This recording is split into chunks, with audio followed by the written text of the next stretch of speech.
stillness of the ancient Nile Valley, where time moved slowly and the world unfolded in gentle rhythms, there existed a civilization known as Kemet, what we now call ancient Egypt.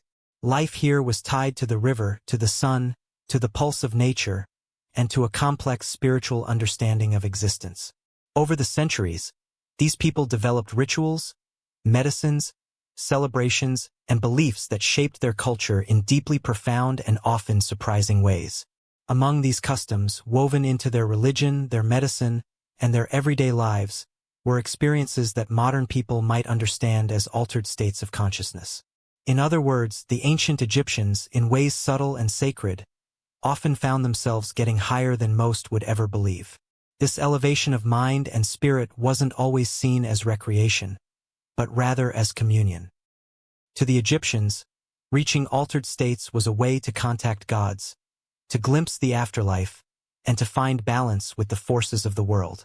Unlike today's world where such states are often framed by science or stigma, the ancient people of the Nile saw no division between the mystical and the material. Everything had purpose, every ritual had meaning, and many of those rituals were designed to transform the state of the mind. Take, for instance, the revered blue lotus flower. Known in ancient Egyptian as Session, the blue lotus was more than a beautiful bloom. It was a symbol of rebirth, of the sun, and of spiritual awakening. The petals opened with the morning light and closed at night, mimicking the cycle of life and death. But beyond its beauty, the blue lotus had effects on the body and mind. When steeped in wine, it was said to bring about feelings of euphoria, tranquility, and a light dream-like state. Scenes of banquets and rituals frequently show individuals holding blue lotus blossoms to their noses or incorporating the flower into celebratory events. Some scholars believe it may have contained mild psychoactive compounds, though its effects were gentle, enhancing relaxation, heightening emotions, and opening the soul to visions. These flower-laden gatherings weren't rowdy festivals in the way we might imagine. Instead, they were slow, reverent, melodic events. Music played on harps and flutes floated through the warm air. Guests reclined on cushioned mats, drinking wine infused with floral notes. Incense burned steadily nearby, another method by which the Egyptians invited altered states. The scents were carefully chosen and blended. Frankincense, myrrh, and kifi, a special incense made from more than a dozen ingredients, were not only pleasing but were believed to calm the spirit and clear the mind. The smoke of kifi, rising in spirals, was said to connect the physical realm to the divine.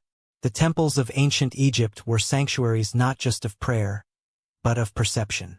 Priests spent years studying rituals, sacred texts, and herbal knowledge. They knew which plants healed the body and which opened the mind. Temple rituals often involved seclusion, meditation, and the use of carefully prepared substances. Incense was burned for hours. Chanting continued for entire nights. The priests fasted, drank herbal infusions, and sometimes entered chambers designed to deprive the senses, all in an effort to open the doorway between this world and the next.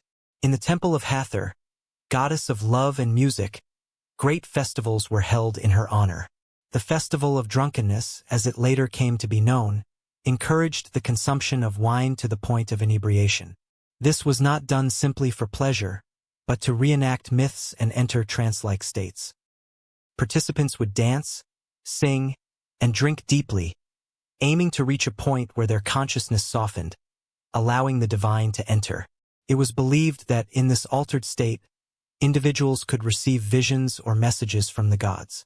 Egyptian beer, thick and porridge-like, was another staple of both daily life and ritual. Made from fermented emmer wheat and barley, it provided nutrition and mild intoxication. While it was consumed widely by workers and children alike, there were times when it was used ceremonially, often combined with bread offerings, music, and chants. The purpose was less to indulge and more to shift perception, to soften the veil between the mundane and the mystical. Medical texts from ancient Egypt also reveal an understanding of the mind and body that included herbs and treatments with psychoactive effects. Mandrake, known for its curious human-like roots, was used in small doses.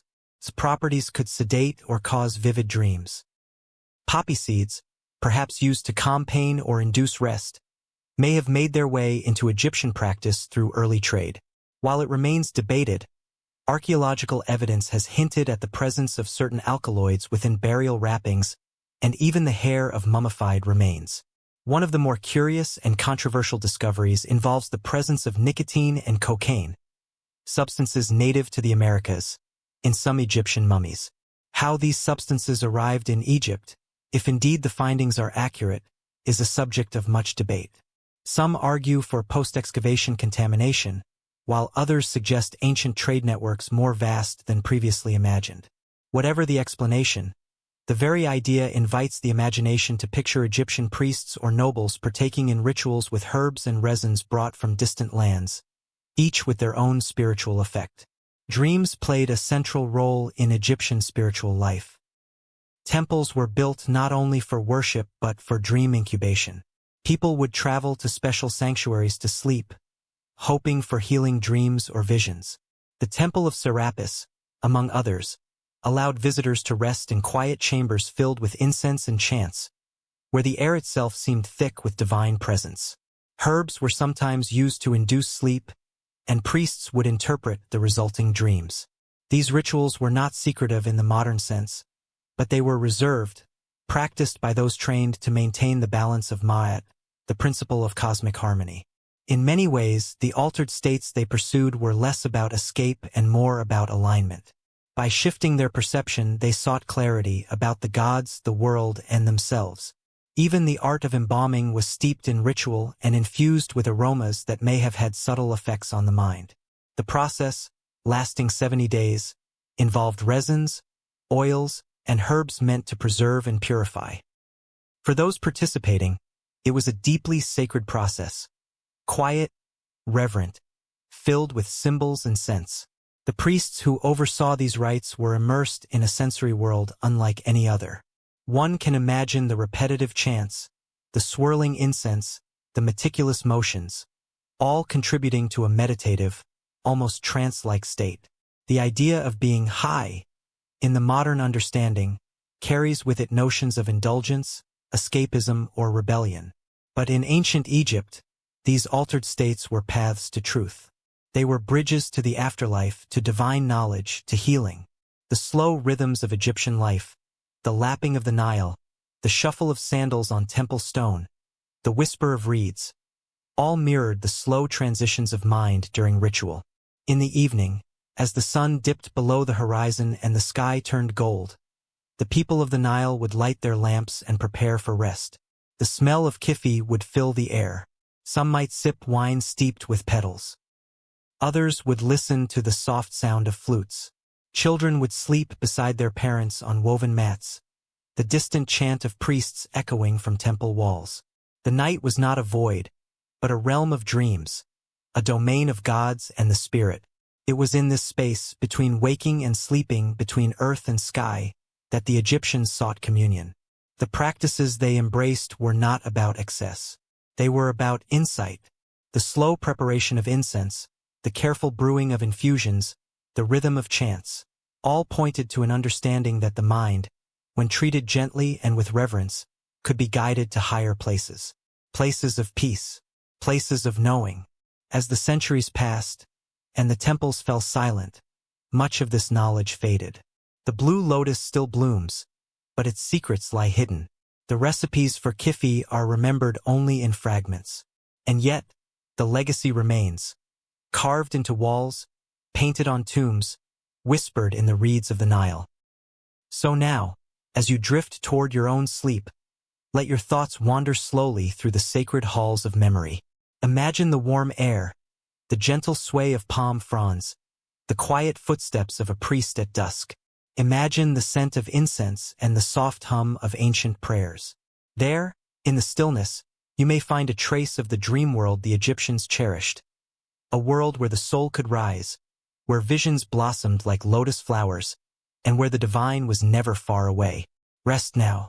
Let your mind float gently down the Nile, past temples and gardens, past fields of wheat and swaying papyrus. Feel the hush of history all around you. For even in sleep, the ancient ones knew, the path to the gods begins in dreams.